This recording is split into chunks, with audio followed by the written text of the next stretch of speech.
Tá gravando? Ah, beleza. Então nós vamos fazer a formação hoje para o Grupo Verde Pré-Eucaristia 1 e Pré-Eucaristia 2.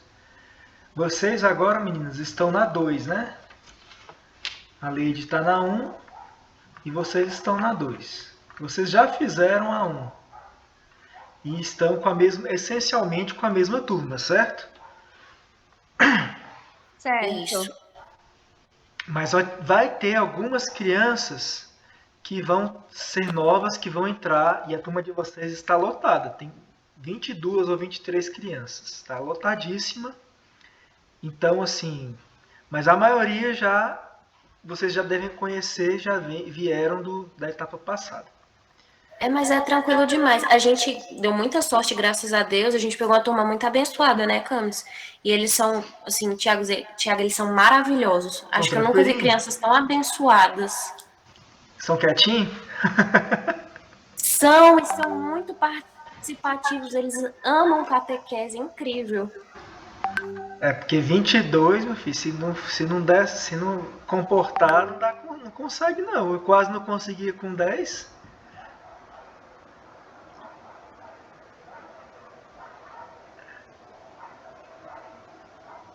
Olha, a Leide disse que acabou de chegar do trabalho, mas vamos continuando aqui. Então, como a gente viu, isso aqui tudo é sistemático e orgânico, né? Todos os temas, um tema puxando o outro. Como vocês vão ter crianças novas, então alguns temas vão repetir, porque vai ser revisão para as da etapa passada, mas vai ser a primeira vez que algumas delas vão estar vendo. Lembra aquele sistema que a gente montou? Ver, aí rever e dar um passo à frente. Então, tudo isso aqui da 1 a gente vai rever. Que também a sementinha 2 também já reviu. Ó, a Leite está entrando aí. Boa noite, Leite, tudo bom? Boa noite, Lady Diana. Oi, Lady gente, boa Diana. noite. Tava Oi, trabalhando, Barbies. filho? Gente, eu acabei de chegar. Eu ainda tô até Oh, entrando, nem subi tadinha. ainda, ainda tô entrando, mas eu vou ficar aqui embaixo já para aproveitar. Espera ainda só um momentinho. Deixa eu sentar aqui. Beleza, eu tô tentando gravar também para ver se funciona. Pronto. Vou ver se eu deixo Mas se funciona. funcionou da outra vez? Da outra vez falhou o áudio, gravou só o vídeo. Vou ver se eu consigo. Ah, entendi. Se vai funcionar o áudio dessa vez.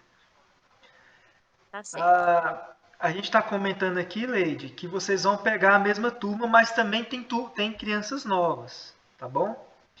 Então, a gente vai seguindo aquele mesmo esquema, o programa, né? Entendi. Tem temas que são revisão e tem temas que são novos. Vai começar com revisão da etapa passada. Você que estava na sementinha 2, vai para pré 1, Ah, vai começar a ver alguns temas que era da sementinha 2, mas já vai começar a dar coisa nova. Por exemplo, lá na sementinha 2, eu acho que termina com os patriarcas, né? Ó, sementinha 2 termina com os patriarcas, né? Esaú e Jacó. isso. Eu acho que é isso. Então você vai A começar nossa etapa, né? tudo de novo, a criação, mas como revisão, mais rápido. Criação um tema só, não vai ser tudo, Entendi. Uhum. entendeu? E vai até os patriarcas também. Aí segue adiante com a Uhum. história de José do Egito, depois de Moisés, né? E aqui então, ó, Uhum. É, vai ter os temas, tudo, e a gente vai fazendo a revisão um pouquinho isso, de cada tema. Só mesmo para. Só uma coisa rápida, né? Para isso. quem. Para a turma anterior. Por exemplo, lá no Sementinha 2, a gente vê um Abraão, um para Isaac, um para Jacó. Aqui vai ser um tema só para os três, porque já é revisão, eles já viram. Ó. Uhum. Aqui, lembra? Ó, Tem um para Abraão, Exatamente. um para Isaac e um para Jacó. Porque é igual aquele esquema que eu falei para vocês, né? Aqui, como já é revisão, E é super rápido também. tudo que passou não precisa entrar em muitos detalhes, a mensagem principal é o que é importante. Mas para algumas crianças, como vai ser a primeira vez, então eles não vão ficar, para não deixar atrasado, tem que ter essa revisão. Então você vai começar mesmo assunto novo lá pro 8º encontro. Do primeiro ao 7º é tudo revisão. A criação, a queda, a promessa, tudo isso aqui é antropologia teológica. Por quê? Pra gente depois vai chegar em Jesus, na salvação, lá na Eucaristia. E eles vão perguntar, mas para que eu preciso de um Salvador? Então eles vão ter que passar por isso aqui, ó, porque o homem pecou, o homem foi expulso do paraíso, teve o pecado original, né? Toda a questão da árvore do fruto proibido. Qual que é a árvore do fruto proibido? É o bem e o mal. Conhecimento do bem e do mal, que significa determinar o que é certo e o que é errado. Que só Deus é que determina, o ser humano não. Então o ser humano não pode, quando ele determina o que é certo e o que é errado, ele está dizendo para Deus que ele não precisa de Deus. Que ele é Deus da própria vida dele. Então é uma ruptura. Ali Deus rompe, o homem rompe com Deus, né? Perguntou alguma coisa? Ah, não, é alguém que falou aí, né? Lá atrás. Desculpa, é que eu tô aqui embaixo, eu ainda não subi. Aí tem algumas crianças brincando aqui, mas tudo tranquilo. Beleza. Então, o que vai ser novo aqui para você, Lady Diana? Os filhos de Jacó, as 12 tribos. Para lembrar que, ó, nesse encontro, lembrar o quê? Que de Jacó, quando ele... Lembra que no Sementinha 2 você deve ter falado sobre Jacó e o anjo, que ele lutou com o anjo. Sim. E Deus mudou o nome dele para Israel. Então, a partir do momento que ele vira Israel, ele vira o patriarca. E ele vai dar origem às 12 tribos. Ele vai ter 12 filhos. Na verdade, 13, porque uma menina, né? E aí, só que as tribos vêm dos meninos, né? Então, as 12 tribos de Israel são os 12 filhos de Jacó. E aí isso já vai introduzindo que um deles era José. Só que José foi... né, os irmãos... Aí vai contar a história de José. Aí vem para a história de José do Egito. Que ele tinha dons especiais, ele tinha sonhos, vai contar o sonho das 7 vagas magras, 7 vacas gordas, né? Antes disso, as 11 cepas que se encurvavam para ele, e o sol e a lua, e aí os irmãos entenderam que eram eles que estavam se curvando perante eles, vão ficar com raiva e vão vender o menino. Primeiro vão começa na venda, né? Começa eles, a rejeição, tudo, aquela coisa desde o início, para que quando chegue lá no Egito, eles entendam melhor quem é José do Egito. Aí tem que começar um pouquinho mais lá de trás. Isso. Aí ele vai ser vendido para o Egito. Aí quando tem toda aquela história de como ele vai para a casa do Potifar, vai ser escravo. Depois ele vai virar escravo do faraó, que ele vai decifrar esse sonho das vacas do faraó. Vai construir os celeiros, né, para que o povo consiga armazenamento das comidas, tudo. E aí, como que os irmãos, fugindo da seca lá, que aconteceu nos 7 anos, né, das vacas magras, vão até o Egito atrás dos cereais e vão encontrar José. E aí entra no 10º encontro, que é o relacionamento de José com seus irmãos. Ressaltar como que os irmãos não gostavam de José, como que José teve que enfrentar os irmãos, e como que no final José perdoou os irmãos, né? Toda aquela historinha que tem. Depois tem perdoou os irmãos. E perdoou os irmãos, né? E aí, como José salvou a promessa de Deus ao ser misericordioso, o valor do perdão. Isso lá no Gênesis 50 fala, né? Que José fala, olha, o mal que vocês tentavam me fazer, Deus transformou em algo bom, para que a promessa da salvação de um grande povo continuasse. Porque se ele não fosse para o Egito, eles tinham todos morrido de fome na seca, e a promessa da salvação teria se perdido. Então, como que Deus consegue, a partir de um mal, tirar algo bom? Quem salvou foi ele. Através do perdão, e como que Deus conseguiu tirar algo bom de algo ruim, né? Isso. O mistério da iniquidade, né? Por que Deus permite que coisas ruins aconteçam com pessoas boas? Porque no final ele consegue tirar algo bom, né? Isso já aponta para o próprio sacrifício de Cristo, né? Que é algo muito ruim, mas que Deus tira a salvação. Que acontece com ele para o bem. Para a salvação de todas as pessoas. Depois conta que o povo ficou 400 anos no Egito. Né? Eles não voltam, depois que José morre, eles não voltam para Canaã, eles ficam no Egito. E durante esses 400 anos, outros faraós vieram que não conheciam José, não se lembravam de José, e acabaram escravizando o povo. Né? E aí já é a deixa para a história de Moisés. Então, bem com bastante detalhes. Exatamente. 3 temas para a história de José. A história de José, do nascimento, a vida e a vocação, né? Como que ele era um escravo, como que ele foi salvo, botado nas águas, tirado pela princesa. Como que ele depois faz um encontro com Deus na sarça ardente e Deus chama ele a salvar o povo. Aí no 2, já é Moisés tentando salvar o povo e o faraó não deixa. Então ele vai mandar as pragas. Então você vai trabalhar as pragas, as 10 pragas, até o faraó libertar o povo. No 3º, você vai falar qual que é o ritual da Páscoa, né? Como que eles comiam o cordeiro, passou o sangue lá na porta para o anjo da morte, que é a 10ª praga, não pegar eles, e como eles fugiram do Egito depois. Então a Páscoa judaica é um memorial de como Deus libertou o povo do Egito, né? E da praga da morte, né? Dos primogênitos. Depois, no outro ano, Moisés 4. Aí como que Moisés levou o povo todo para o deserto, entregou os 10 mandamentos, né? Tudo com bastante detalhe. Aí vem a lei natural. Essa lei que Deus mandou para Moisés, ele criou naquela hora? Não, a lei já existia.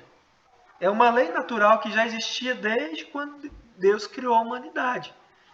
Que Deus, quando criou a humanidade, colocou essa lei no coração do ser humano. Por isso que é uma lei natural.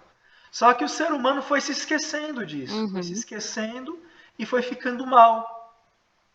Devido ao pecado original, devido ao distanciamento de Deus. Qual é essa lei natural? Fazer o bem e evitar o mal. Né?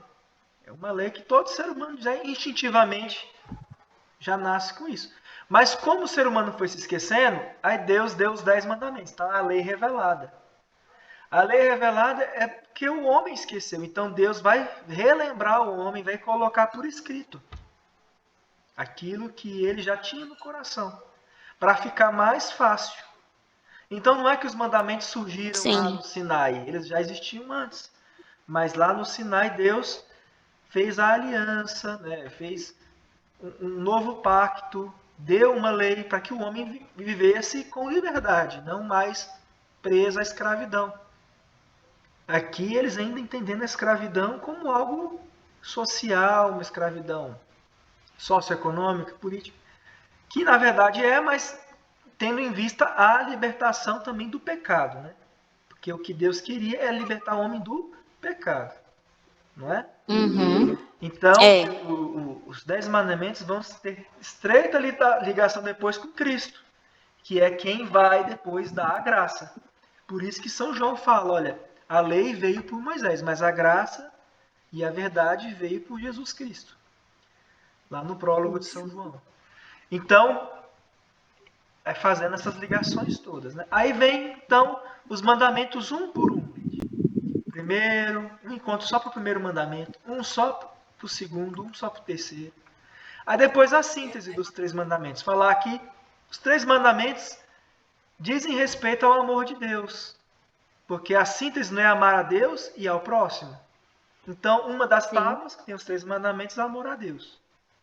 A outra tábua são os outros 7 mandamentos que são amor ao próximo. Mas aí você vem, 4º mandamento, 5º mandamento, 6º, 7º, 8º, 9º, 10º, um encontro para cada mandamento. E, por último, o amor ao próximo, que é a síntese da segunda tábua, os 7 mandamentos. E aí tudo aqui, então tudo está ligado e você vai ver e rever. E aí, como cumprir os mandamentos? Eles vão chegar à conclusão. Então, eles vão aprender um semestre inteiro aprendendo os mandamentos. Como cumprir os mandamentos? Então, eles vão perceber que os mandamentos a gente não consegue cumprir. A gente só consegue cumprir pela graça. Porque o mandamento ele não foi dado para a gente conseguir cumprir.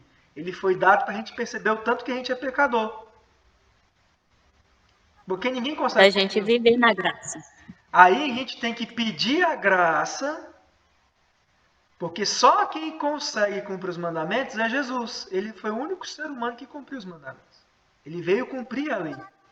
Então a gente pede a graça, e aí Jesus dá a graça, e por meio da graça a gente vive a lei de Deus. É só por meio da graça que Jesus nos dá, porque Ele veio para nos salvar, é que eu consigo ser agradável a Deus e não violar os mandamentos. Então é por isso que São Paulo fala que a lei mata. Por que a lei mata? Porque a lei nos dá a consciência do pecado. Ela nos informa que nós somos pecadores. A gente pede a graça, pede o perdão e pede o Espírito Santo que nos ajuda a cumprir as leis de Deus, a cumprir a vontade de Deus. Então, a ação inversa. Eu não cumpro os mandamentos para ser salvo. Eu sou salvo primeiro, recebo a graça para depois cumprir os mandamentos. Eu preciso, a salvação é necessária. A graça de Cristo é necessária para eu cumprir os mandamentos. Para dar continuidade, né? Então é por isso que eles estão na catequese, para receber os sacramentos, receber a penitência e a primeira comunhão. E a graça, que a gente chama de graça santificante, que é o que vai possibilitar o ser humano, aí sim, eu não vou viver conforme a letra da lei, mas conforme o espírito da lei. São Paulo fala que a letra mata e o espírito vivifica, porque o espírito é vida. E aí o Espírito Santo em mim vai me ajudar a cumprir a vontade de Deus, a cumprir os mandamentos. Então essa é a ação inversa. Enquanto eles tentam, por meio da lei se auto-justificarem, eles não são justificados, que era o que os fariseus faziam. Eles achavam que cumprindo a lei, por si só eles conseguiam se salvar. E não é assim. Porque o ser humano não consegue. Ele precisa de Cristo para pagar essa dívida e cumprir a lei. Então, como é que a gente... Aí, além disso, a ação inversa é o seguinte. A gente não consegue cumprir os mandamentos do 1º ao 10º. Isso é uma coisa que São João vai falar depois, lá na carta dele. Porque primeiro é amar a Deus. E aí ele fala, como é que você ama a Deus que você não vê e não ama o próximo que está do seu lado e você vê? Quem não ama o seu próximo não ama a Deus. Então ele inverteu. Eu não posso começar a tentar cumprir os mandamentos pelo primeiro. Eu não posso tentar amar a Deus se eu não amo o próximo primeiro. Então, qual é o sentido? Como é que eu vou tentar viver os mandamentos? É do 10º para o primeiro. Eu começo primeiro pelo 10º. Porque são pecados de pensamento. Cobiçar as coisas dos outros, cobiçar o relacionamento do outro. Então, eu tenho que começar pela minha mente, controlando minha mente. Entendeu? Então, eu começo... aí depois nunca tinha pensado por esse lado. Assim. Então, como eu começo a controlar meus pensamentos, eu começo a controlar minhas ações. Aí eu não não vou mentir. Aí eu controlo a minha língua, né? Não dar falso testemunho, que é o 8º. Aí eu não vou, se eu já controlo pensamento e palavra, eu não vou controlar minhas ações. Eu não vou roubar, não vou furtar, não vou pecar contra a castidade, não vou matar e vou honrar pai e mãe. Então, primeiro pensamento, depois palavras, depois ações. Né? E aí, quando eu faço isso, eu estou amando o próximo. Se eu amo o próximo, aí eu consigo dizer que eu amo a Deus. Porque ninguém diz que ama a Deus se não ama o próximo primeiro. E aí sim eu vou para o 3º mandamento, que é prestar culto a Deus. Né? Lembra que Jesus falou, olha, se alguém tem alguma coisa contra o irmão, vai lá, reconcilia antes de vir dar a sua oferta, de vir prestar seu culto, resolve primeiro com o seu irmão, depois você vem. Porque não adianta você ir para a missa, prestar culto a Deus, se você não está em comunhão com o seu próximo, não perdoou o seu próximo, você furta, você rouba, você mente. Então Deus quer primeiro que você resolva a sua vida com o próximo. E depois você vá prestar culto a Ele. Por isso que a gente não pode comungar quando a gente está em pecado com o irmão, né? E está em pecado por quê? Porque primeiro você resolve isso, depois você vai prestar culto a Deus. Então, essa ação inversa também é inversa na ordem dos sentidos. A gente começa a cumprir os mandamentos do último para o primeiro. E aí, quando a nossa vida está bem organizada, bem estruturada, é que a gente pode chegar no primeiro e falar que ama a Deus, que adora a Deus. Né? Primeiro a gente tem que tirar a sandália dos nossos pés, né? Antes de tentar se aproximar de Deus, porque Deus é solo sagrado. Essa lição a gente tira também de Moisés, né? Quando Moisés tenta se aproximar da sarça, Deus fala, olha, não se aproxima, essa terra é santa. Primeiro tira a sandália do seu pé. Qual é o sentido disso?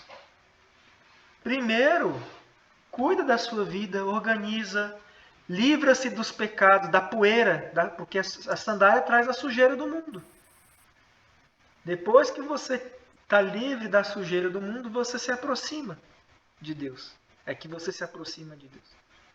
Da mesma forma, os mandamentos. Eu vou cumprir do 10º ao 4º primeiro, para eu ter condições de agradar a Deus e me aproximar do banquete eucarístico, né? Que depois, né, o sábado, né, para o judeu vai ser o domingo, que é o nosso banquete eucarístico.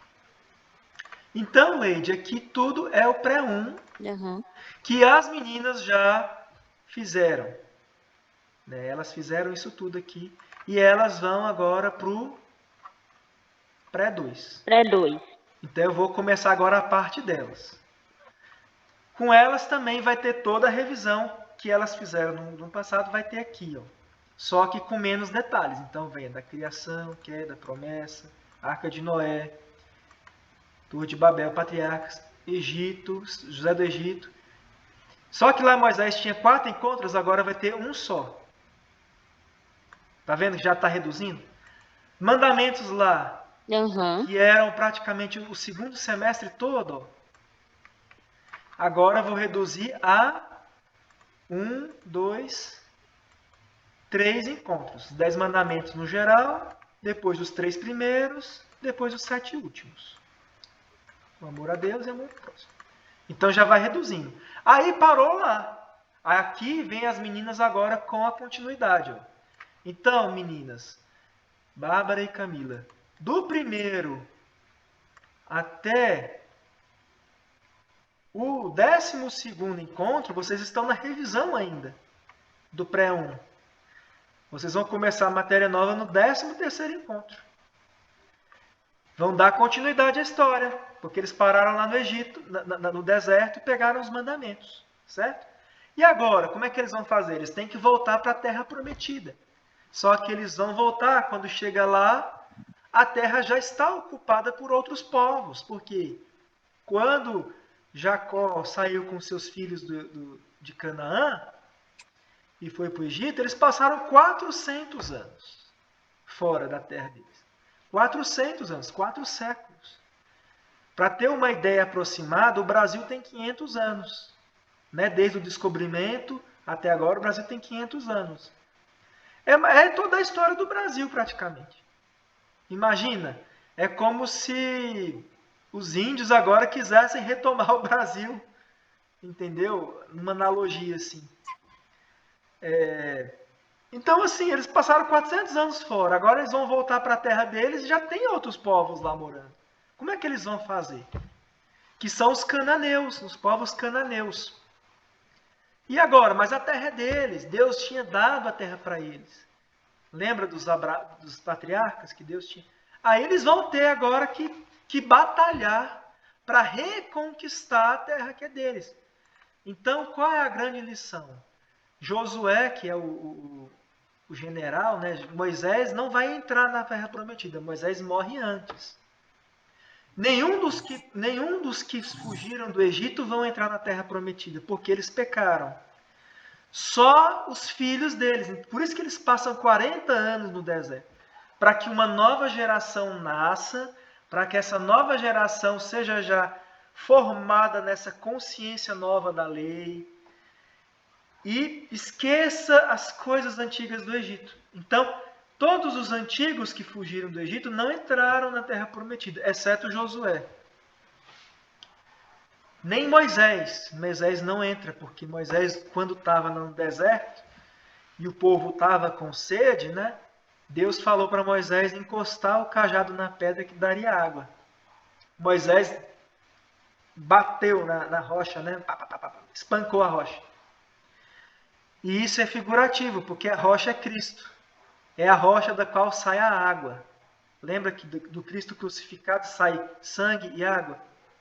Então aquela rocha era Cristo. É como se Moisés quisesse mandar em Jesus, sendo que Jesus deu uma outra ordem. Então ele, percebendo isso, ele vai se confessar com Deus lá na montanha. E Deus fala, olha, tudo bem, está perdoado, mas você não vai poder entrar na terra prometida. Então Moisés não entra. Ele manda Josué a entrar. E eles agora vão ter que reconquistar a terra. Aí tem uma grande lição, que significa o seguinte. Toda vez que Deus te dá algo, uma graça, e você perde, para você reconquistar, você tem que lutar mais. Deus te devolve a sua graça, mas você vai ter que lutar por ela agora, porque você não colaborou com a graça primeiro. Então, Deus tinha dado a terra para o povo, mas o povo perdeu. O povo jogou fora a graça, né? Para viver numa terra estrangeira. Agora eles vão ter a terra de volta, mas Deus não vai dar de graça. Eles vão ter que lutar por isso. Eles vão ter que reconquistar a terra. E Deus vai lutar junto com eles, né? Então vem toda a história de Josué, do cerco de Jericó, como que eles vão entrando, vão atravessar o Rio Jordão. E a primeira cidade que eles encontram é Jericó, que está murada. Então eles vão fazer o cerco de Jericó. Vão passar 7 dias e 7 noites dando voltas na cidade de Jericó, com a Arca da Aliança, né? Que tinha os mandamentos. E no último dia, Deus manda tocar a trombeta 7 vezes, que as muralhas iriam cair. Então, quando eles tocam a 7ª trombeta pela 7ª vez, as muralhas caem e eles conseguem tomar a cidade de Jericó. E aí, a partir daí, vão conquistar as demais cidades de Canaã, cidade por cidade. Eles vão ter que batalhar cidade por cidade. Mas aí não precisa detalhar todas as batalhas. A de Jericó é mais representativa, é mais famosa. E é o suficiente para dar a lição. Qual é a lição? De que a gente tem que batalhar por aquilo que a gente perdeu. E Deus batalha conosco. Como ele batalhou junto para derrubar as muralhas da cidade de Jericó. E aí vem para o próximo encontro, que é o quê? Agora que eles conquistaram a terra de novo, que eles já estão na posse da terra, e vão dividir o terreno nos 12 territórios, né? Lembrando que não tem tribo de José, porque a tribo de José são as tribos dos 2 filhos de José, Manassés e Efraim.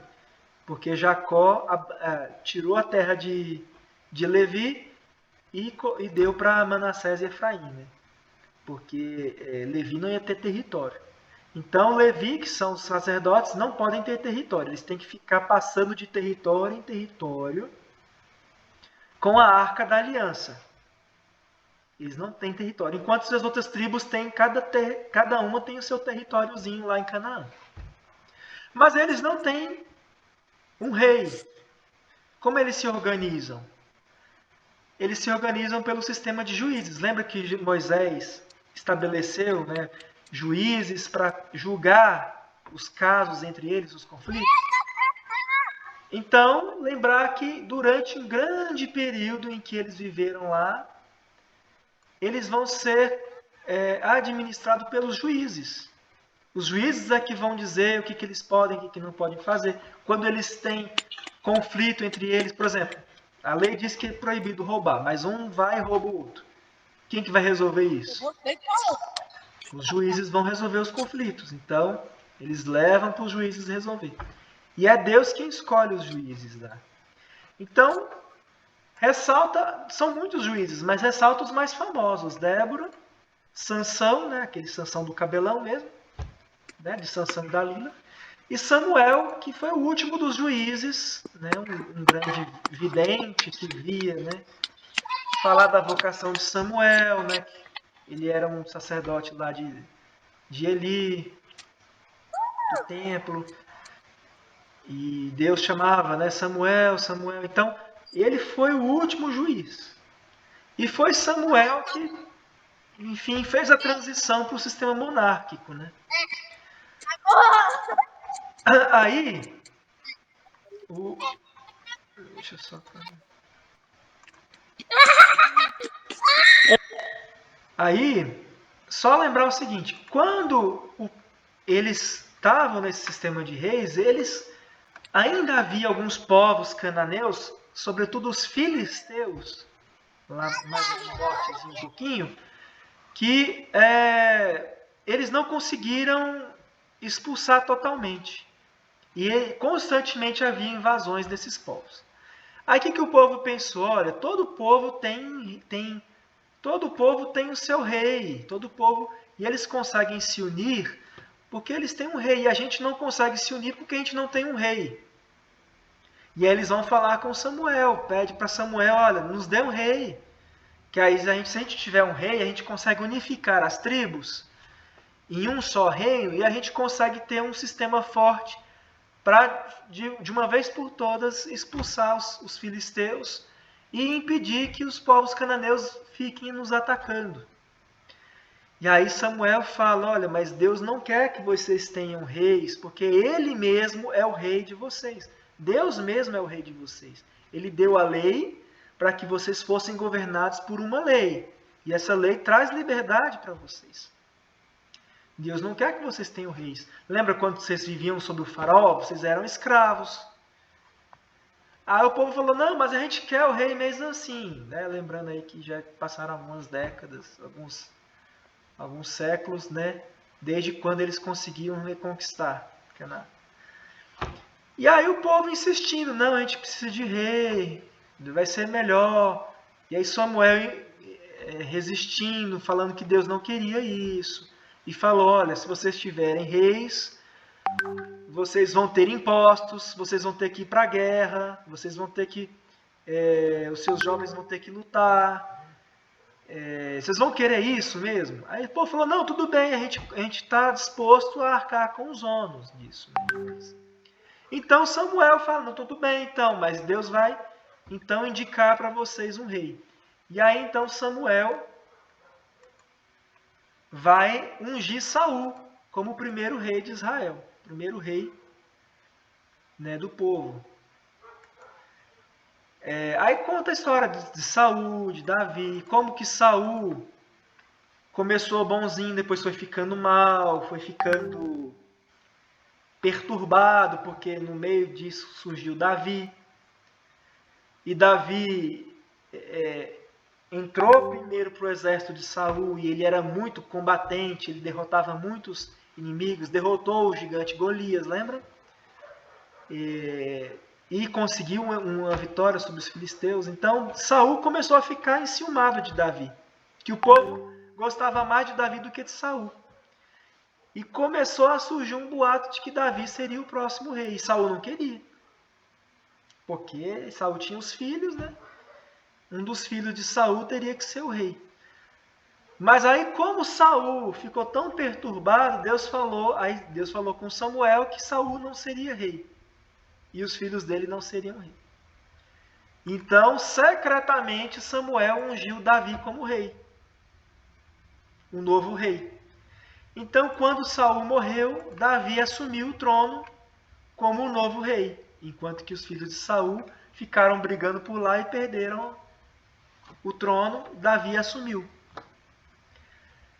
E aí conta a história de Davi, né? Toda a história, depois eles vão pesquisar aí, né? Como que Davi conseguiu, pela primeira vez, reunir todos os reinos, o reino do norte e do sul, unificou todo o povo. Pela primeira vez eles tiveram um reino unido, chamado Reino de Israel, com Davi, o grande rei Davi, né? Como que Davi depois criou os salmos e tudo, e recebeu a Arca da Aliança e ficou assim, com vergonha, porque ele tinha um palácio e a Arca da Aliança tinha que ficar rodando o território. E ele falou, não é justo, porque eu tenho um palácio e a palavra de Deus, a lei de Deus, não tem onde repousar. Aí ele prometeu que ia criar um templo. E aí Samuel falou de novo, olha, Deus não quer um templo, porque não existe nada que possa conter a presença de Deus. Mas Davi falou, não, mas vou criar um templo, porque não sei o que, não sei o que. Aí, enfim, tanto insistiu que Deus concordou, tudo bem, faz o templo para mim. Mas quem vai fazer não vai ser você, vai ser seu filho. E aí então Davi ele morre e não consegue fazer o templo. Quem vai construir o templo vai ser Salomão, que é o filho de Davi. E aí quando Salomão constrói o templo, você lembra que Salomão é um rei sábio, né? Ele vai ser o autor do Eclesiastes, entendeu? Que vai fazer. O Davi faz o Salmo, Salomão faz o Eclesiastes. E ele vai criar o templo, vai construir o templo, mas com grandes custos. Pega muito dinheiro. Então, o que Salomão fez para poder construir o templo? Aumentou os impostos, né? Consequência disso é que aí vem a outra metade, cisma político.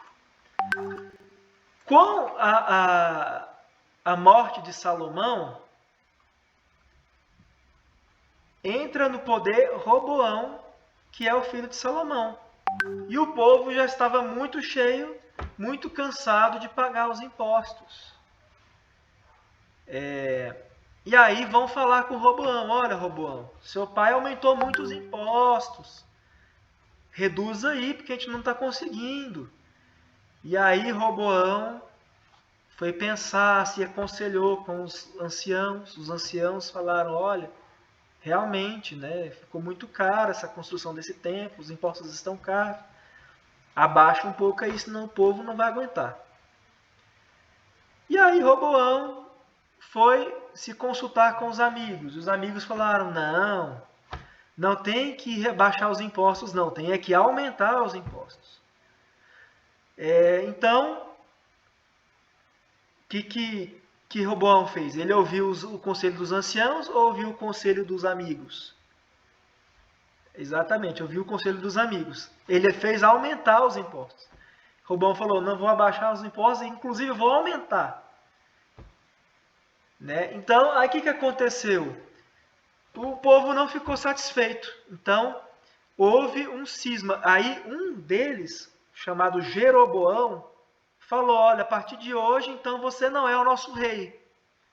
Nós vamos ter outro reino. Então dividiu o reino. Aquele reino unificado de Davi e Salomão deixou de existir. Transformou em 2 reinos.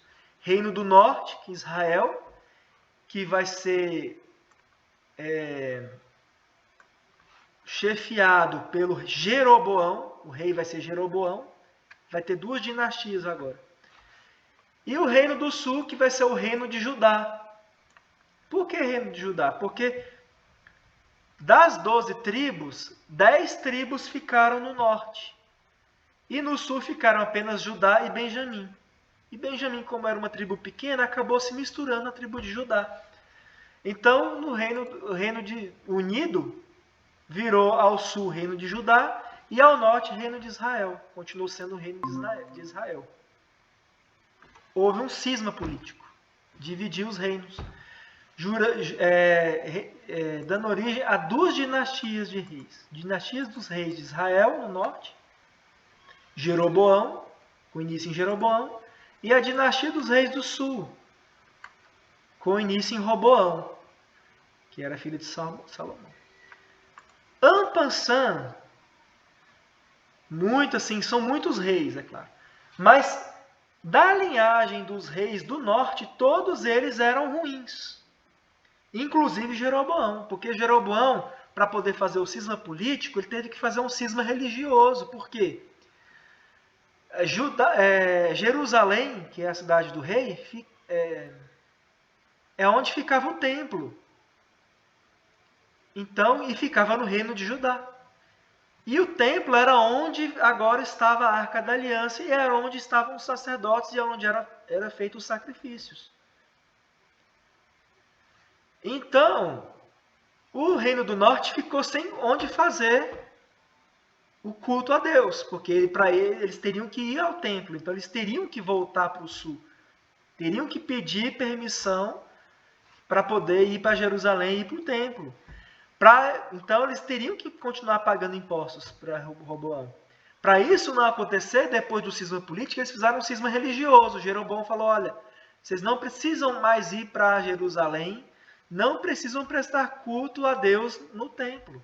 Vocês podem prestar culto a Deus aqui no norte. Então o que ele fez? Ele criou 2 bezerros de ouro, colocou um em Dan e outro em Betel.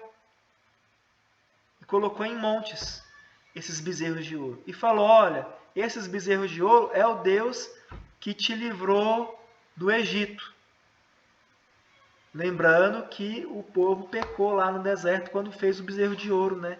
Que era um ídolo egípcio, né? É o Deus Ptah, o Deus da fortuna, Deus do dinheiro. Então, olha só o que Jeroboão fez. Retomou a idolatria e fez o povo inteiro adorar o bezerro de ouro para não ter que ir para o templo prestar culto a Deus. Então, dali para frente, vai ser só queda abaixo. Então, todos os povos do norte vão estar envoltos agora em idolatria. Eles vão ser infiéis a Deus. Todos os reis e o povo. Porque o povo agora vai começar a adorar os deuses pagãos. Vão adorar o bezerro de ouro. Vão fazer alianças com os cananeus que estavam já na periferia. E vão adorar Baal, né, os deuses o Baal. E outros deuses cananeus, né? Além do bezerro de ouro, Baal, que eram os principais deuses que eram adorados no reino do norte, em Israel. Então eles já eram infiéis a Deus.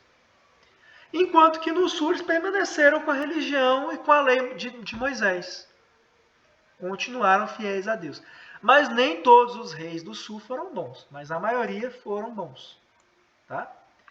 Então, nesse íntere vai surgir os profetas sempre dando alertas aos reis e ao povo sobre o perigo da idolatria.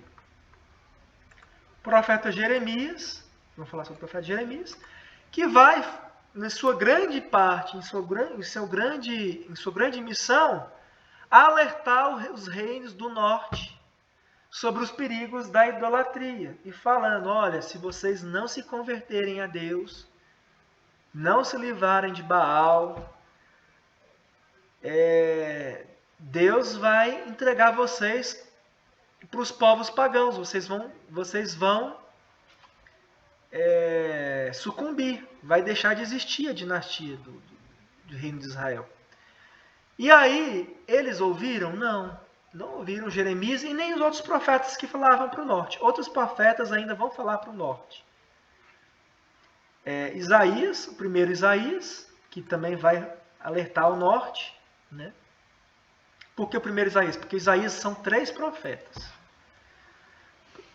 O primeiro Isaías, segundo Isaías, terceiro Isaías. O primeiro Isaías, né, que é o livro de Isaías de 1 a 39, fala sobre o norte. Lembra que a dinastia do norte é bem mais antiga, né?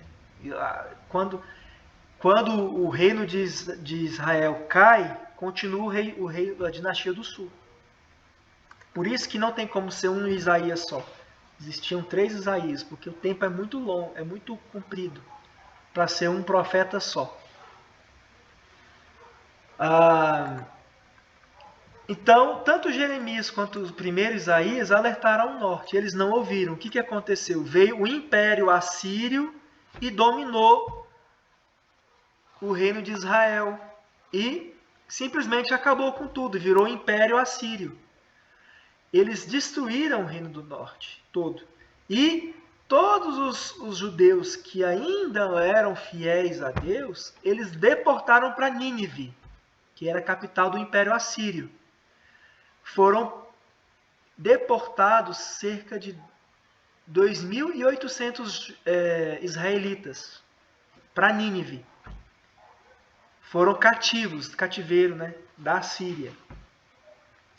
E aí acabou o reino do norte.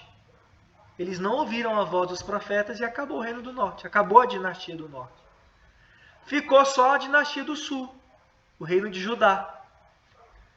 E aí vem então o segundo Isaías, fazendo alertas ao reino do sul, porque o Império Assírio veio todo e chegou bem perto do reino. Então, eles até conseguiram, né? Senaqueribe tentou invadir Jerusalém, mas não conseguiu. Deus mandou um anjo e exterminou todas as tropas de Senaqueribe. E o Império Assírio não conseguiu dominar o sul, porque eles ouviram a voz do profeta. Mas, futuramente, os outros reis do sul não ouviram, e aí então vão sucumbir. Mas vai demorar um pouquinho para o reino do sul cair. O que vai acontecer? O Império Assírio vai cair e vai vir o Império Babilônico, da Babilônia. Quem que é? O rei Nabucodonosor vai aproveitar que Senaqueribe morreu, os filhos de Senaqueribe vão matar o próprio pai dele. E aí vem o Nabucodonosor e vai dominar os assírios. Então eles vão dominar o norte todinho. E o Império Assírio vai virar Império Babilônico. E aí vem o segundo Isaías alertando o sul contra os perigos da Babilônia.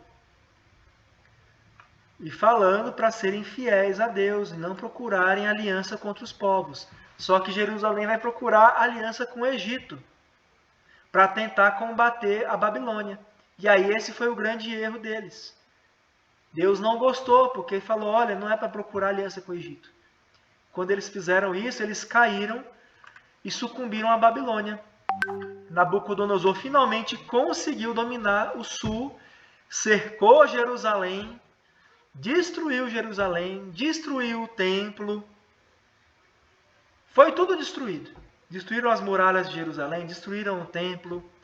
E assim como a Síria levou o povo para Nínive, Babilônia vai levar os judeus para o cativeiro da Babilônia. Na Babilônia. No Império Babilônico. Então, o povo todo perdeu a terra. Eles perderam a terra de novo. Acabaram as duas dinastias, perderam a terra. O reino do norte foi para Nínive e lá se perdeu, né? E o povo do sul foi para o cativeiro da Babilônia. E viveu longos anos no cativeiro da Babilônia. 70 anos de cativeiro da Babilônia, segundo as profecias, né, de Jeremias. Mas na prática foi um pouco menos, né? Porque na verdade vai acontecer a libertação e eles vão ter umas caravanas que vão voltar para Jerusalém.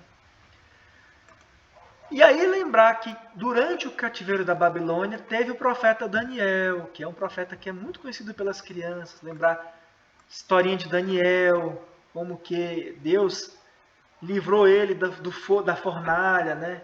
O rei da Babilônia colocou Daniel na fornalha para ele adorar os deuses da Babilônia. Ele disse que não ia adorar. Lá no meio do fogo, eles viram os anjos andando com ele, né? Na hora que abriram, estava lá ele inteirão e só tinha ele. Aí ele vai, mas a gente viu a sombra dos anjos andando lá dentro, né? E também depois pegaram ele e jogaram na cova de leões, né? Para os leões devorarem ele. Aí passou a noite inteira com os leões. No outro dia ele estava lá, sentadinho, os leões deitados, dormindo aos pés do Daniel. Aí pensaram, não é possível, né? Deus deve estar com ele mesmo. E Daniel fez a profecia do Filho do Homem, esse rei que viria um rei messiânico, um rei que restabeleceria o reinado, que com cetro de ferro, seu reino não teria fim. Então, Daniel é o grande responsável por essa figura que a gente conhece como Filho do Homem. O próprio Jesus depois, quando vem, vai avocar para si essa figura do Filho do Homem, que vem nas nuvens e tal. Muito da profecia de Daniel, sobre a profecia messiânica, né? Então, o que vai acontecer? Vai ter a libertação do povo, Deus vai suscitar Ciro, o rei da Pérsia. A Pérsia vai dominar a Babilônia, tudo vai virar reino persa, império persa, né? Que vai ser o grande império da antiguidade. O reino persa foi o grande império da antiguidade, o maior dos impérios da antiguidade, né? Tanto que o rei da Pérsia era considerado o rei do mundo, né? O rei Ciro vai dominar a Babilônia. Quando ele domina a Babilônia, ele vai ver os judeus lá e vai falar: o que esse povo está fazendo aqui? Né? Eu vou libertar esse povo, voltem para a terra de vocês, voltem para Jerusalém. Então, Ciro vai fazer um decreto libertando os judeus do cativeiro e determinando o retorno para Jerusalém. Então, isso tudo é narrado no livro de Crônicas e Esdras, né? Como que o povo vai voltar para Jerusalém. Quando eles voltam, eles vão ter que... Vai estar tudo destruído lá na Jerusalém. Eles vão ter que reconstruir a cidade, reconstruir as muralhas, reconstruir o templo. Quando eles estão reconstruindo o templo, eles descobrem de novo as escrituras que estavam lá escondidas, perdidas. Vão refazer a Bíblia, né? A Bíblia vai voltar a ser lida, vão voltar os cultos no templo, Esdras vai fazer a leitura, o povo vai chorar, porque há longos 70 anos eles não ouviam a palavra de Deus, não ouviam a Torá, né, que são os livros de Moisés, os mandamentos, os livros da lei. E aí vai acontecer, de fato, a estruturação da religião que a gente chama de judaísmo. É a partir do retorno do cativeiro da Babilônia, que eles fundam o judaísmo, os judeus retornados da Babilônia. Lembra? Mas eles não conseguem restabelecer o reino de Judá, porque Ciro permite o retorno, mas Ciro não permite que eles se organizem politicamente. Eles continuam vassalos do Império Persa. Eles são partes do Império Persa. Mas eles têm uma autonomia e eles podem voltar à religião deles. Então ali nasce o judaísmo de fato. Vai ter a estruturação do cânon do Antigo Testamento. Eles vão juntar aos livros da lei os livros dos profetas, os livros poéticos, né, os salmos e tudo. E vai, de fato, surgir a religião judaica ali. O terceiro Isaías vai relatar essas dificuldades, de Isaías 56 até o final, fala sobre as dificuldades do povo na reconstrução de Jerusalém. Então vai falar que o povo estava abatido, mas que o povo não deixava o culto a Deus, estava apegado com Javé, Javé estava feliz com eles porque eles estavam apegados, né? Que eles tinham essa fé firme, que Deus ia restabelecer o reino, mas aí já uma promessa messiânica, profecias messiânicas, né?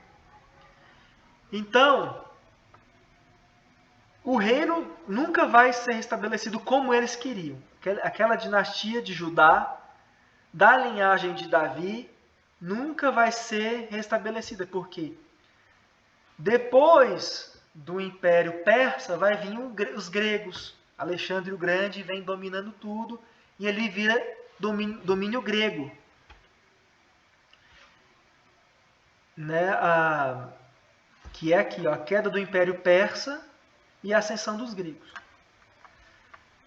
Daqui até lá vocês vão falar sobre o livro do Jó, o sofrimento do ser humano. O livro do Jó, quem que é Jó? É um personagem, né? Ele não é exatamente uma pessoa que existia, mas um personagem.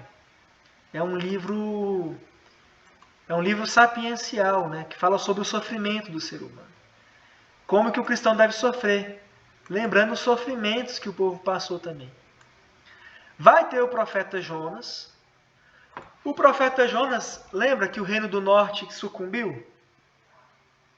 E os ninivitas, os israelitas que foram para Nínive, lá se misturaram com os assírios e praticaram a idolatria aos ídolos assírios. Então, Deus vai falar para Jonas, olha, eu quero que vocês vá até os ninivitas e peçam a conversão deles. Os ninivitas o quê? São os israelitas que foram para Nínive, que estavam lá no cativeiro.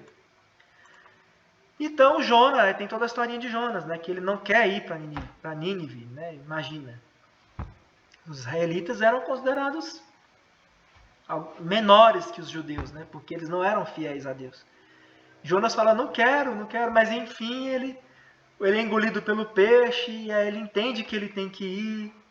Ele vai para Nínive, prega a conversão, e os ninivitas se convertem. Então você vai ter lá a história de Tobias, né, que vai ver a queda do Império Assírio e tal. Desse restinho de Israel que se manteve fiel a Deus.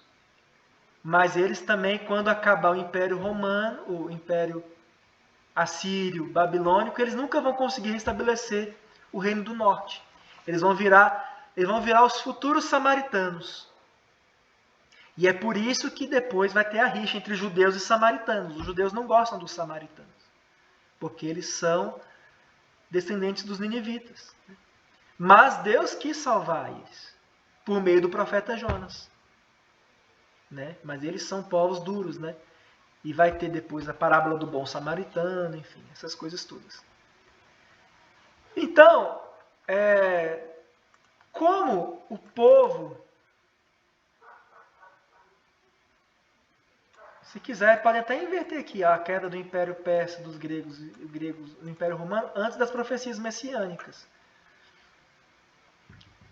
Se ficar mais fácil.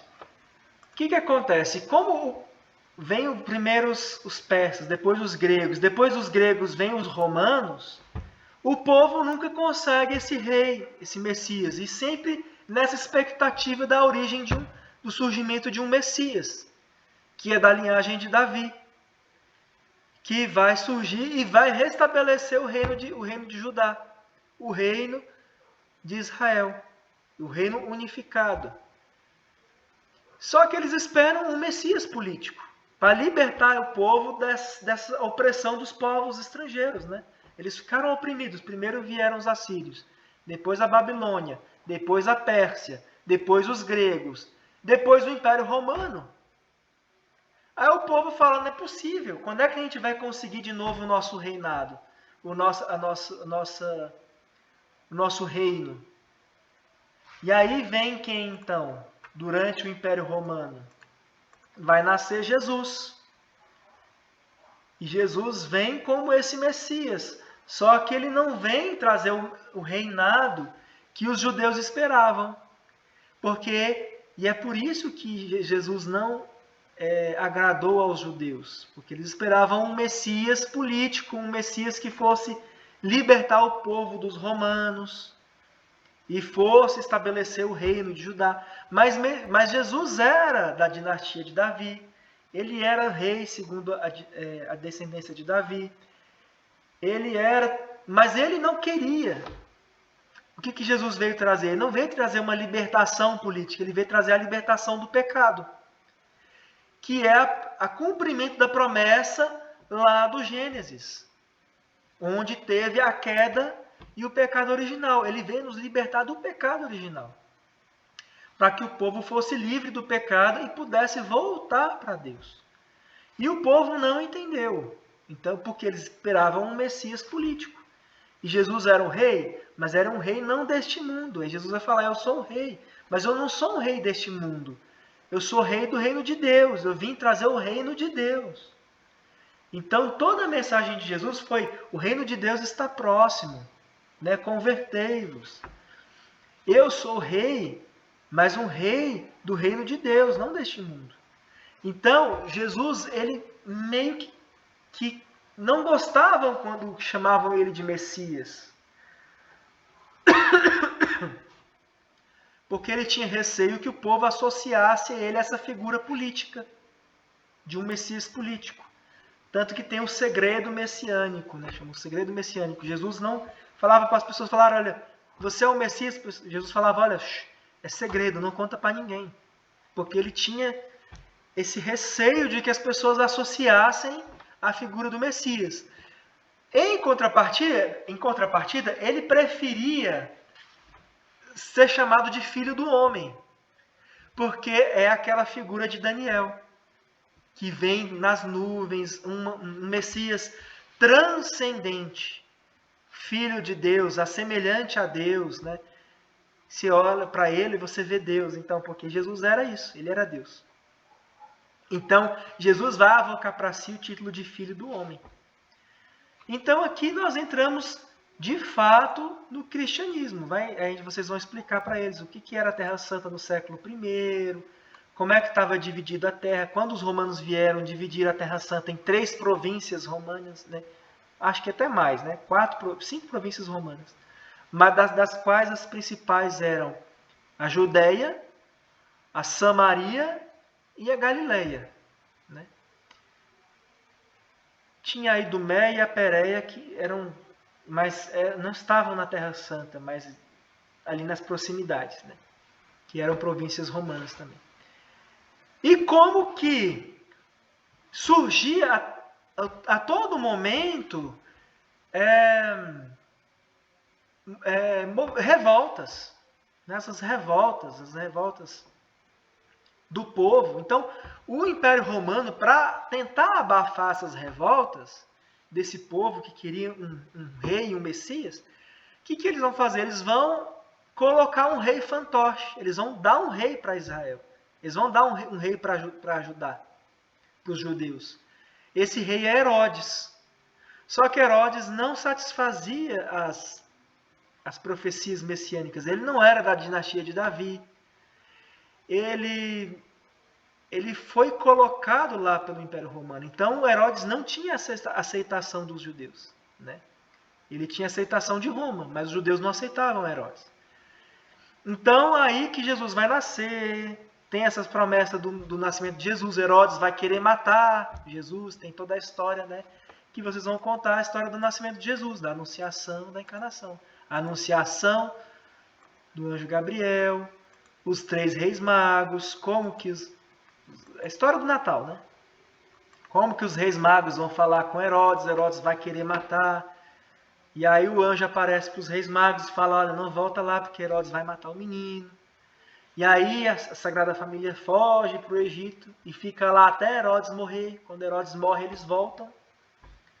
E aí cumpre todas as profecias messiânicas do surgimento desse rei que vem e cumpre a promessa, aquela promessa lá, ó, de salvação que foi feita lá no Gênesis. Então Jesus ele veio para cumprir toda a palavra de Deus. Ele veio para cumprir a lei, porque ele é Deus. Ele veio para cumprir a lei, ele veio para cumprir a promessa, ele veio para cumprir a aliança, né, do povo. Ele veio para cumprir a lei, os mandamentos. Ele veio para cumprir as profecias de um rei que viria para juntar o seu rebanho. Só que um rei para Deus, porque ele é Deus. Lembra que quando Deus deu os mandamentos, ele queria que o povo não tivesse um rei, porque Deus mesmo é o rei? Então quem é esse rei? Jesus, que veio como rei, porque ele é Deus. Então lembra que quando Jesus ele vai na transfiguração, no episódio da transfiguração, vai aparecer Elias, representando os profetas, e Moisés de um lado, para dizer que ele cumpre os profetas e a lei. Ele cumpre toda a palavra de Deus. Então Jesus é esse que veio cumprir as Escrituras. Porque ele é a palavra de Deus. Então aqui a gente entra de fato no cristianismo. A história de Jesus. Então essa etapa de pré-Eucaristia 2, ela é uma das etapas mais complexas, porque ela faz essa transição do Antigo Testamento para o Novo. Do judaísmo para o cristianismo. As nossas raízes, né, as nossas raízes judaicas, mas como que agora nós deixamos as nossas raízes e nos tornamos algo novo. Jesus falou, não se coloca remendo novo em roupa velha, né? Não se coloca vinho novo em odre velho, porque estraga. Coloca vinho novo em odres novos. Então, Jesus de fato criou uma religião. As pessoas falam que ele não veio criar uma religião, não veio criar uma... Ele criou. Ele veio renovar o judaísmo e nessa renovação ele criou uma nova religião, que é a religião de Cristo. Onde são feitas todas as coisas. Jesus vai dar uma nova criação. Ele vai recriar um novo homem, que é nele. Jesus é um novo homem, a nova criatura. Então isso vai ser na Eucaristia, que quando a gente vem e vai dar de fato a Cristologia. Lembrando que vai ter toda a revisão de novo. Na Eucaristia 1 vai ter toda a revisão da história da salvação, só que com menos detalhes. Vai da criação até o Natal no primeiro semestre. E no segundo começa com Jesus. Toda a Cristologia bem detalhada. Jesus, a revelação plena, a infância de Jesus, o batismo de Jesus, o deserto, os primeiros milagres e as curas, as parábolas do reino, o sermão da montanha. Tudo que Jesus veio fazer. E a Eucaristia 2, o finzinho da Cristologia, um pouco sobre a missa, né? Os dogmas marianos e a nossa religião, os dogmas, os pecados, as virtudes, a profissão de fé, o que é a igreja e os sacramentos. E aí eles finalmente fazem a primeira comunhão. Então, tudo está ligado, né? Para eles entenderem a Eucaristia 1 e 2, que é de fato o cristianismo, eles têm que entender essa etapa muito importante que é a pré-Eucaristia, que é essa transição. Esses detalhes sobre os profetas, o que os profetas queriam, os profetas apontavam. Qual é a mensagem dos profetas? Eles apontavam para Jesus, apontavam para Deus. Por isso que no credo a gente fala que o Espírito Santo falava pelos profetas. O Espírito Santo aponta para Jesus. Então, os profetas eles prepararam o caminho para o Messias, a ponto de que quando chega João Batista, que é o último dos profetas, ele vai falar, olha, eu vim preparar o caminho do Senhor. Eu sou a voz que vem do deserto e fala, preparai os caminhos do Senhor, que Deus está chegando. Lembra que os profetas vieram o tempo inteiro, durante todos esses séculos, durante as dinastias e durante as dominações, pregar a conversão do povo. Que o povo fosse fiel a Deus, que o povo se voltasse a Deus, que o povo prestasse um culto verdadeiramente santo a Deus, porque viria aquele dia, o dia de Javé, né? Os profetas falavam, o dia de Javé. Qual é o dia de Javé? O nascimento de Jesus. O dia em que Deus vem para fazer novas todas as coisas. E aí Jesus veio e fez novas todas as coisas. Ele destruiu o antigo homem na cruz, né? Por isso que Jesus morre na sexta-feira. Porque sexta-feira foi o sexto dia que Deus criou o homem, né? Então Jesus morre na sexta-feira porque é a morte de Adão, é a morte do antigo homem. Ele ressuscita no oitavo dia, no primeiro, né? No novo dia. Porque é a nova criação. É a nova criação. Então, o cristianismo, Deus faz tudo novo, renova todas as coisas. O novo povo de Deus é a igreja, que é feito por Jesus Cristo, que é o corpo místico de Cristo, que é agora já o povo unido a Cristo, por meio da comunhão. Ele veio trazer essa união. E levar o povo à sua escatologia, que é a parousia, a volta de Jesus, né? O juízo final e a vida eterna. Quando Jesus vai voltar, né? Primeiro a morte, tem o juízo, o primeiro escatológico, o primeiro juízo, a nossa morte, a ressurreição espiritual. Depois vem a ressurreição da carne, onde Jesus volta, definitivo, com a igreja em toda a sua plenitude, e vai levar toda a igreja para o céu, para viver a vida eterna, ao lado de Deus. Como era para ter sido desde o início, mas o homem pecou. Né? Houve o pecado que atrapalhou tudo isso. Né? Então, gente, é isso sobre a pré-eucaristia 1 e a pré-eucaristia 2. É uma etapa complicada, porque ela mexe com o Antigo Testamento. E o Antigo Testamento ele é complicado. Falar dos profetas é difícil, mas não é tão difícil assim. Porque o que a gente quer é a essência, é a mensagem. Vamos falar qual é a essência do profeta Jeremias, qual é a essência do profeta Isaías. Né? Qual é o contexto disso tudo? O contexto de dominação dos outros povos. Né? Qual é a mensagem do profeta Jonas? Né? Qual é a mensagem do profeta Daniel? O que o povo entendeu, os profetas? Não, Jesus falou. Olha, vocês mataram todos os profetas. Né? E é por isso que vocês me perseguem, porque vocês não entenderam a mensagem. Deus não quer o rei, porque Deus já não queria o rei lá no começo. Por que Deus quer um rei agora? O que Deus quer é o reino de Deus.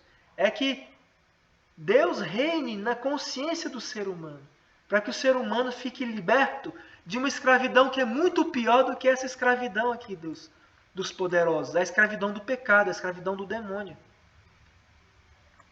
que leva as almas para o inferno. Deus quer levar as almas para o céu. O céu é a verdadeira terra prometida.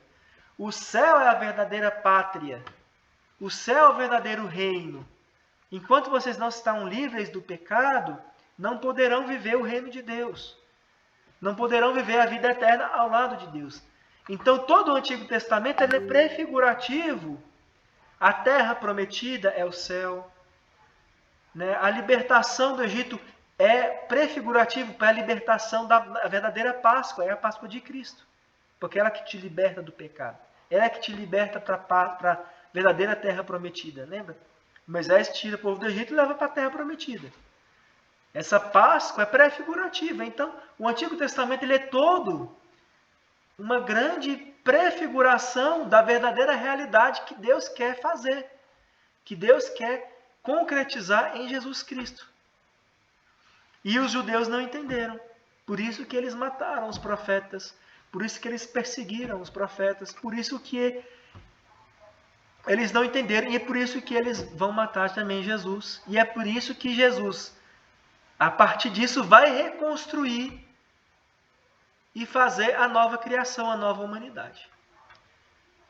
Se eles entendem isso, eles entendem o que é cristianismo. E eles evitam a heresia judaizante, que é, por exemplo, os protestantes. Eles voltam muito e querem viver muito o Antigo Testamento, porque eles não entenderam o cristianismo. É a heresia judaizante. Eles querem voltar ao passado. Né? Os protestantes, eles citam muito o Antigo Testamento e esquecem o Novo. Mas a gente só entende o Antigo Testamento à luz do Novo. Porque Jesus é a chave para entender o Antigo Testamento. Sem Jesus, o Antigo Testamento permanece obscuro e permanece sem conclusão. Porque, de fato, o povo não tem restabelecido esse reino. E os judeus até hoje esperam esse Messias que vão restabelecer o reino de Judá. E lembra que os judeus, depois do Império Romano, sobre o imperador Domiciano, vai ser tudo destruído. O templo vai ser destruído de novo, pela segunda vez. Os judeus vão ser dispersos, né? O cristianismo vai ser disperso junto com os judeus. O cristianismo, nas origens, foi perseguido também pelo Império Romano, né? Vamos lembrar disso. E os judeus ficaram dispersos até 1945 e o Holocausto, né? Lá na Alemanha, onde foram mortos milhares de judeus.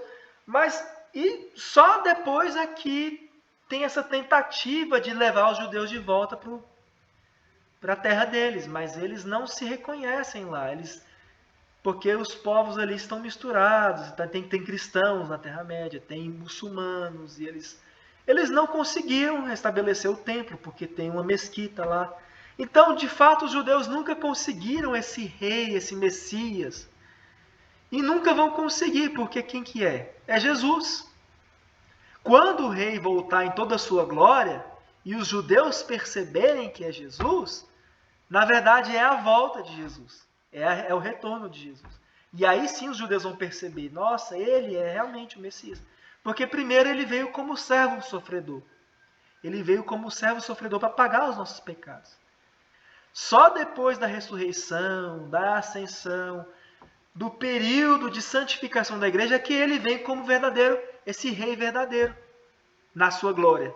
Por isso que eles não aceitaram da primeira vez, porque eles esperavam esse rei. Mas quando ele vier, vai ser a volta. Né?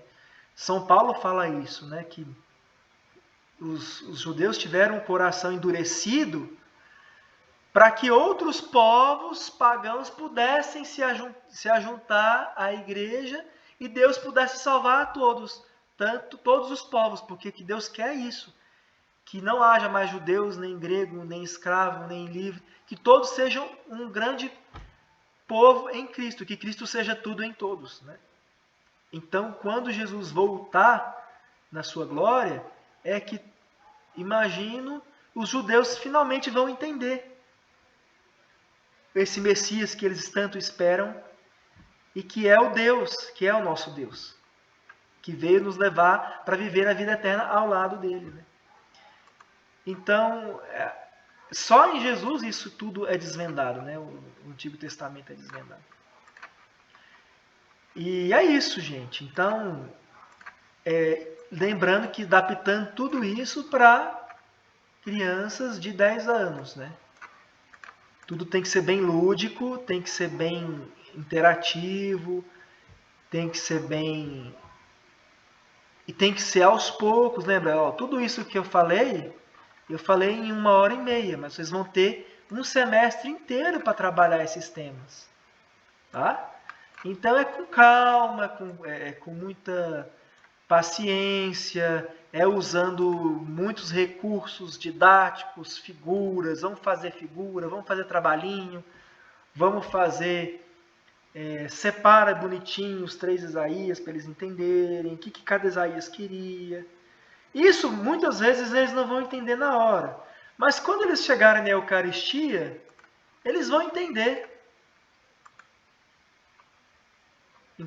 O cristianismo vai fazer sentido para eles lá. Mas se eles não entendem o Antigo Testamento aqui, eles nunca vão entender o cristianismo. Beleza? Então vamos ter paciência. Eles vão aprender com bastante calma, com bastante cuidado. E é isso sobre os temas. Se vocês durante todo o ano tiverem alguma dúvida ou esquecerem ou precisarem de alguma coisa, podem me procurar que a gente volta.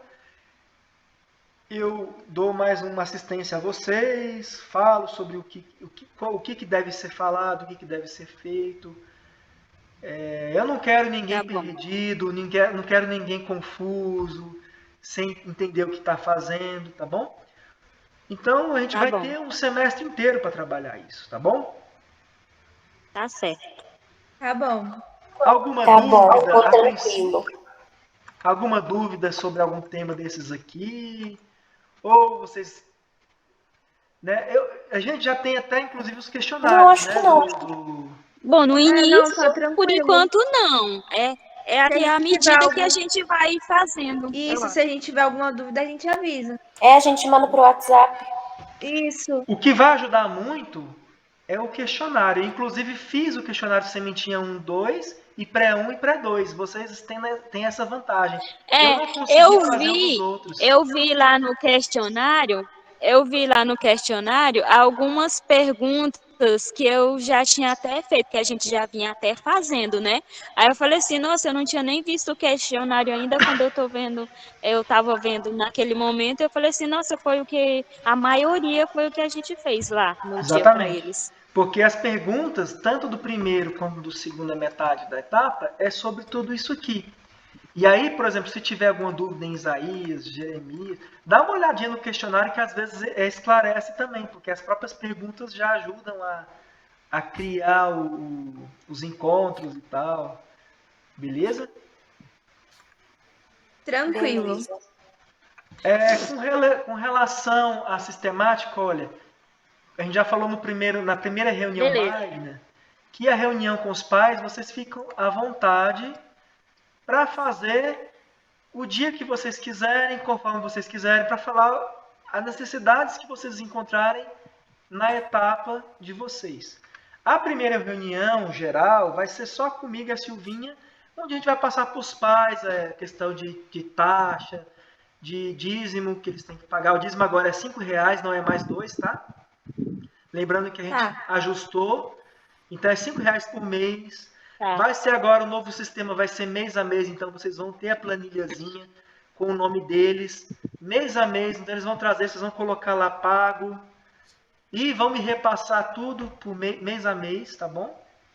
Então, isso vai ser conversado com os pais no geral, mas há outros detalhes, outras dificuldades, vocês podem fazer em outras datas, como vocês preferirem, em quantas vezes vocês julgarem necessárias, talvez uma ou duas ou três reuniões. Ou talvez nenhuma, se a turma for bem colaborativa, talvez não seja necessário. Então, fica bem livre para vocês fazerem. E essa reunião festiva é aquela conclusiva, né? Que vocês fazem a festinha, né? E podem convidar os pais para participar se quiserem, ou fazem só com as crianças, né? A festinha. Aí vocês decidem, tá bom? Tá bom. Tá bom. Mais alguma dúvida nos temários, no programa, no geral? Como deve ser feito? Tá bom. Tranquilo? Não, acho que ficou tudo claro. Beleza, então, galera. Então a gente vai se ver conforme o andar da carruagem, tá bom? E se Deus quiser, Leide, ano que vem pega pré-2, né? E as meninas pegam Eucaristia 1. Né? Isso. E aí vocês dão continuidade e vai fazendo cada vez mais sentido, né? Porque aí eles vão para a Eucaristia 1. E quem sabe vocês conseguem fazer a turminha de vocês receber a primeira comunhão, né? A ideia é que cada um vai levando a sua turma. Isso. Eu gostei muito mais desse formato do que do formato antigo. Tá bom. E aí, assim, infelizmente algumas crianças vão ficando pelo caminho, né? Outras vão entrando. Ficou bem melhor. Né? Assim, mas a ideia é que a turminha de vocês vai chegando. Mas, infelizmente, a gente sabe que algumas vão saindo pelo caminho e outras vão entrando, mas a ideia vai ser essa, então. Beleza, galera? Beleza. E eu queria pedir o seguinte, já que as nossas turmas, né, a minha inclusive vai ser, porque eu fui para a Sementinha 1, vão ser sábado de manhã, vamos incentivar, né, nossas turmas todas, Sementinha 1, 2, pré-1 e pré-2, sábado 9 às 10h30. Vamos incentivar eles a participarem do coral. tão logo a gente sai do encontro, os que podem já participar do coral. Vamos incentivar para a gente conseguir fazer um trabalho legal no coral também.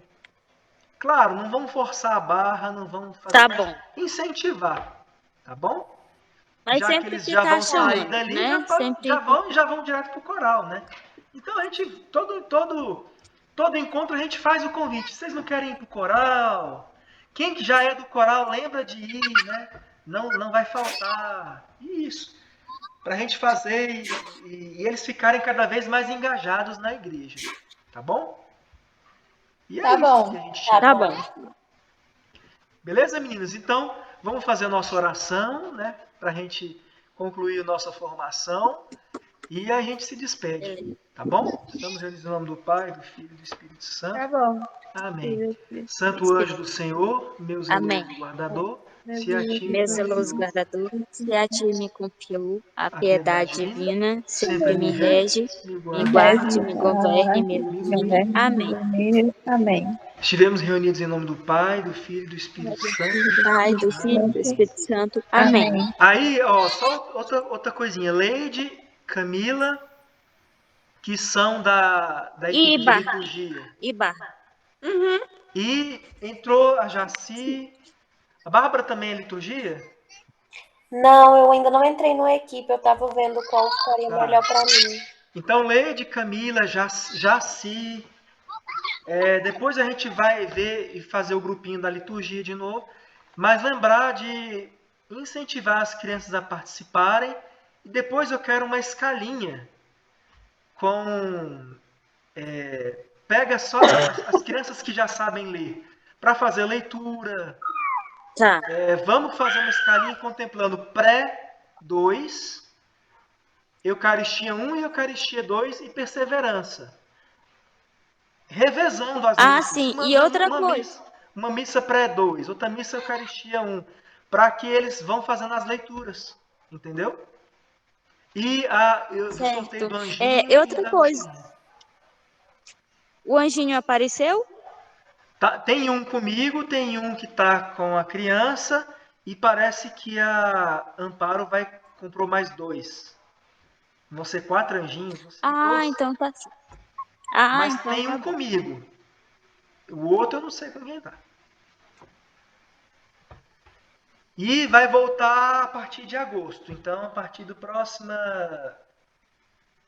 do dia 7 já vai ter sorteio do anjinho, tá bom? Beleza? Tá bom, então. Então a gente se vê Dia 8, dia né? Dia 7. 7 é sábado. Dia quê? O primeiro encontro é sábado, dia 14. 20. Não, do sábado é.